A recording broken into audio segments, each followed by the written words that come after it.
when you are in a room, choose who you are in the room with. It's very important that you make the distinction and the choice of who you're in the room with. You have the power to choose who you're in the room with, because who you're in the room with determines who you're going to be when you come out of the room. Because whoever's in the room is people of influence. Whoever's in the room is people who are going to influence your life. Number two, you have to make sure that, number one, if you choose who you're in the room with, then you have to choose who you talk to. It's very important that you choose who you talk to. I don't want to waste any time trying to pour into someone who cannot reciprocate back to me what I'm giving to them.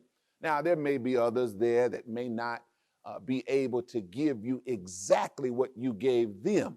But when you choose who you speak to, you're choosing who you can pour into, who you can add value to, and then in return, they can reciprocate and add value to you. You got to choose who you're in the room with.